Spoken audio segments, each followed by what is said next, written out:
8월 21일 욥기 1장 1절에서 3장 26절 1장 사단이 욥을 시험하다. 우스라는 곳에 욥이라는 사람이 살고 있었다. 그는 흠이 없고 정직하였으며 하나님을 경외하며 악을 멀리하는 사람이었다. 그에게는 아들 7과 딸 3이 있고 양이 7,000마리, 낙타가 3,000마리, 겨리소가 500쌍, 암나귀가 500마리나 있고 종도 아주 많이 있었다. 그는 동방에서 으뜸가는 부자였다. 그의 아들들은 저마다 생일이 되면 돌아가면서 저희 집에서 잔치를 베풀고 새 누이들도 오라고 해서 함께 음식을 먹곤 하였다. 잔치가 끝난 다음 날이면 욥은 의례 아침에 일찍 일어나서 자식들을 생각하면서 그들을 깨끗하게 하려고 자식의 수대로 일일이 번제를 드렸다. 자식 가운데서 어느 하나라도 알지 못하는 사이에라도 하나님을 저주하고 죄를 지었을 수도 있다고 생각하여 잔치가 끝나고 난 뒤에는 늘 그렇게 하였다. 욥은 모든 일에 늘 이렇게 신중하였다. 하루는 하나님의 아들들이 와서 주님 앞에 섰는데 사단도 그들과 함께 서 있었다. 주님께서 사단에게 어디를 갔다가 오는 길이냐 하고 물으셨다. 사탄은 주님께 땅을 이리저리 돌아다니다가 오는 길입니다 하고 대답하였다. 주님께서 사탄에게 말씀하셨다. 너는 내 종 욥을 잘 살펴보았느냐? 이 세상에는 그 사람만큼 흠이 없고 정직한 사람, 그렇게 하나님을 경외하며 악을 멀리하는 사람은 없다. 그러자 사단이 주님께 아뢰었다. 욥이 아무것도 바라는 것이 없이 하나님을 경외하겠습니까? 주님께서 그와 그의 집과 그가 가진 모든 것을 울타리로 감싸주시고 그가 하는 일이면 무엇에나 복을 주셔서 그의 소유를 온 땅에 넘치게 하지 않으셨습니까? 이제라도 주님께서 손을 드셔서 그가 가진 모든 것을 치시면 그는 주님 앞에서 주님을 저주할 것입니다. 주님께서 사탄에게 말씀하셨다. 그가 가진 모든 것을 다 네게 맡겨보겠다. 다만 그의 몸에는 손을 대지 말아라. 그때 사단이 주님 앞에 물러갔다. 욥이 자녀와 재산을 잃다. 하루는 욥의 아들과 딸들이 맏아들의 집에서 음식을 먹으며 포도주를 마시고 있는데 일꾼 하나가 욥에게 달려와서 다급하게 말하였다. 우리가 소를 몰아 밭을 갈고 나귀들은 그 근처에서 풀을 뜯고 있는데 스바 사람들이 갑자기 들이닥쳐 가축들을 빼앗아 가고 종들을 칼로 쳐서 죽였습니다. 저 혼자만 겨우 살아남아서 주인 어른께 이런 소식을 전해드립니다. 이 일꾼이 아직 말을 다 마치지도 않았는데 또 다른 사람이 달려와서 말하였다. 하늘에서 하나님의 불이 떨어져서 양떼와 목동들을 살라버렸습니다. 저 혼자만 겨우 살아남아서 주인 어른께 이렇게 소식을 전해드립니다. 이 사람도 아직 말을 다 마치지 않았는데 또 다른 사람이 달려와서 말하였다. 갈대아 사람 세 무리가 갑자기 낙타떼에게 달려들어서 모두 끌어가고 종들을 칼로 쳐서 죽였습니다. 저 혼자만 겨우 살아남아서 주인 어른께 이렇게 소식을 전해드립니다. 이 사람도 아직 말을 다 마치지 않았는데 또 다른 사람이 달려와서 말하였다. 주인 어른의 아드님과 따님들이 큰 아드님 댁에서 한창 음식을 먹으며 포도주를 마시는데 갑자기 광야에서 강풍이 불어와서 그 집 네 모퉁이를 내리쳤고 집이 무너졌습니다. 그때 젊은 사람들이 그 속에 깔려서 모두 죽었습니다. 저 혼자만 겨우 살아남아서 주인 어른께 이렇게 소식을 전해드립니다. 이때 욥은 일어나 슬퍼하며 겉옷을 찢고 머리털을 민 다음에 머리를 땅에 대고 엎드려 경배하면서 이렇게 말하였다. 모태에서 빈손으로 태어났으니 죽을 때에도 빈손으로 돌아갈 것입니다. 주신 분도 주님이시오 가져가신 분도 주님이시니 주님의 이름을 찬양할 뿐입니다. 이렇게 욥은 이 모든 어려움을 당하고서도 죄를 짓지 않았으며 어리석게 하나님을 원망하지도 않았다. 2장 사단이 다시 욥을 시험하다. 하루는 하나님의 아들들이 와서 주님 앞에 서고 사단도 그들과 함께 주님 앞에 섰다. 주님께서 사탄에게 어디를 갔다가 오는 길이냐 하고 물으셨다. 사단은 주님께 땅을 이리저리 돌아다니다가 오는 길입니다 하고 대답하였다. 주님께서 사탄에게 말씀하셨다. 너는 내 종 욥을 잘 살펴보았느냐? 이 세상에 그 사람만큼 흠이 없고 정직한 사람, 그렇게 하나님을 경외하고 악을 멀리하는 사람이 없다.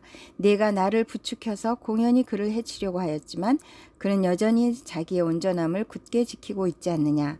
사단이 주님께 아뢰었다. 가죽은 가죽으로 대신할 수 있습니다. 사람은 자기 생명을 지키는 일이면 자기가 가진 모든 것을 버립니다.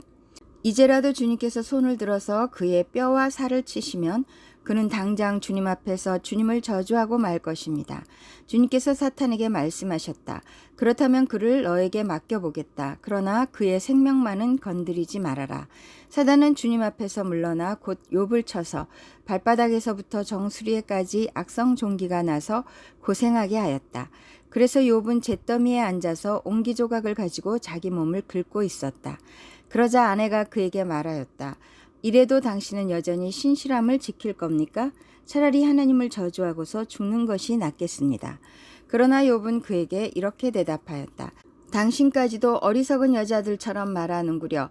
우리가 누리는 복도 하나님께로부터 받았는데 어찌 재앙이라고 해서 못 받는다 하겠소. 이렇게 하여 욥은 이 모든 어려움을 당하고서도 말로 죄를 짓지 않았다. 친구들이 욥을 찾아오다. 그때 욥의 친구 세 사람 곧 대만 사람 엘리바스와 수아 사람 빌닷과 나아마 사람 소발은 욥이 이 모든 재앙을 만나서 고생한다는 소식을 듣고 욥을 달래고 위로하려고 저마다 집을 떠나서 욥에게로 왔다. 그들이 멀리서 욥을 보았으나 그가 욥인 줄 알지 못하였다. 그들은 한참 뒤에야 그가 바로 욥인 줄을 알고 슬픔을 못 이겨 소리내어 울면서 겉옷을 찢고 또 공중에 티끌을 날려서 머리에 뒤집어 썼다. 그들은 밤낮 이래 동안을 욥과 함께 땅바닥에 앉아 있으면서도 욥이 겪는 고통이 너무도 처참하여 입을 열어 한마디 말도 할 수 없었다. 3장. 욥이 하나님께 불평하다.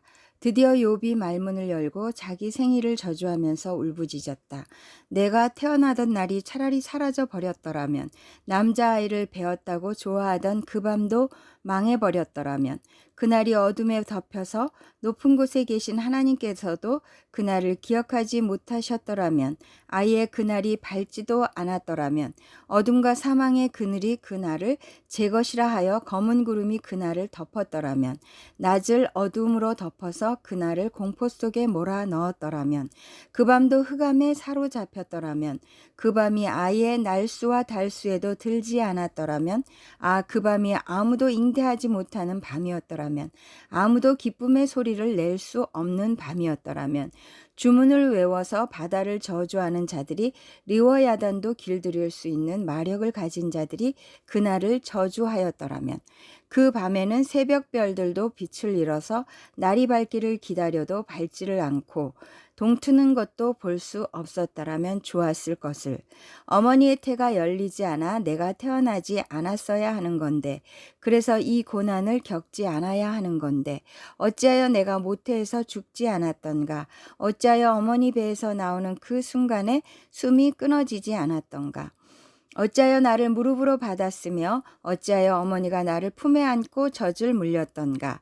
그렇게만 하지 않았더라도 지금쯤은 내가 편히 누워서 잠들어 쉬고 있을 텐데, 지금은 폐허가 된 성읍이지만 한때 그 성읍을 세우던 세상의 왕들과 고관들과 함께 잠들어 있을 텐데, 금과 은으로 집을 가득 채운 그 통치자들과 함께 잠들어 있을 텐데, 낙태된 핏덩이처럼 살아있지도 않을 텐데, 햇빛도 못 본 핏덩이처럼 되었을 텐데, 그곳은 악한 사람들도 더 이상 소란을 피우지 못하고 삶에 지친 사람들도 쉴 수 있는 곳인데, 그곳은 갇힌 사람들도 함께 평화를 누리고 노예를 부리는 감독관의 소리도 들리지 않는 곳인데, 그곳은 낮은 자와 높은 자의 구별이 없고 종까지도 주인에게서 자유를 얻는 곳인데, 어찌하여 하나님은 고난당하는 자들을 태어나게 하셔서 빛을 보게 하시고 이렇게 쓰디쓴 인생을 살아가는 자들에게 생명을 주시는가? 이런 사람들은 죽기를 기다려도 죽음이 찾아와 주지 않는다. 그들은 보물을 찾기보다는 죽기를 더 바라다가 무덤이라도 찾으면 기뻐서 어쩔 줄 모르는데, 어찌하여 하나님은 길 잃은 사람을 붙잡아 놓으시고 사방으로 그 길을 막으시는가? 밥을 앞에 놓고서도 나오느니 탄식이요 신음소리 그칠 날이 없다. 마침내 그렇게도 두려워하던 일이 밀어닥치고 그렇게도 무서워하던 일이 다가오고야 말았다. 내게는 평화도 없고 안정도 없고 안식마저 사라지고 두려움만 끝없이 밀려온다. 고린도전서 14장 1절에서 17절, 14장 방언과 예언. 사랑을 추구하십시오. 신령한 은사를 열심히 구하십시오. 특히 예언하기를 열망하십시오. 방언으로 말하는 사람은 사람에게 말하는 것이 아니라 하나님께 말하는 것입니다. 아무도 그것을 알아듣지 못합니다.